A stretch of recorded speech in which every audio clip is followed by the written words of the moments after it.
And then men are also trying to live with a woman in the 21st century. It's almost impossible to live with a woman in the 21st century because she doesn't need nothing from you. You buy a woman a gift, she said that's cheap. I mean, break your heart. You can't buy a car, she got 2 of them.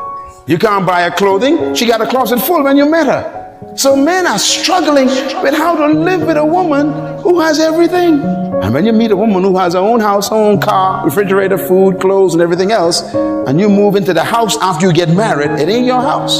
So there's that fear that stays with you all during them years. You're afraid to conflict with her. You're afraid to challenge her because she might put you out. Am I talking to anybody here?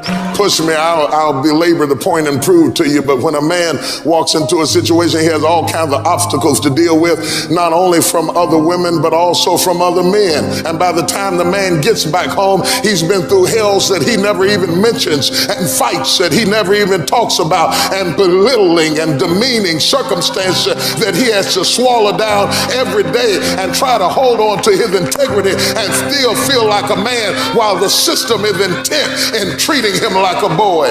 It takes a lot to keep getting up out of the bed every morning and running into situations on your job and in the street and everywhere you go. And I'm not minimizing that women don't run into tough situations, because I know you do, and I respect you, and I've been your advocate for years. But let me tell you, there is a vast difference between what a woman encounters on the job and what a man encounters on the job. You know what made my father feel valuable? When my mother told him, "Thank you for bringing home food.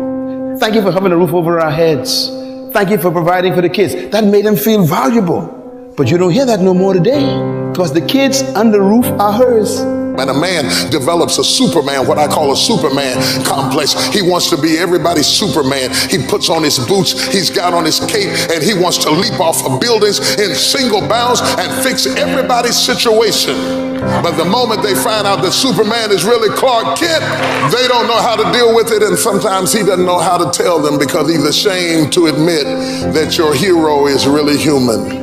And in the face of kryptonite, because every man in this room has his own brand of kryptonite, and in the face of kryptonite, it will sap your strength. If you want the real truth, there are some days that we want to fall apart on you. The truth of the matter is we generally swallow it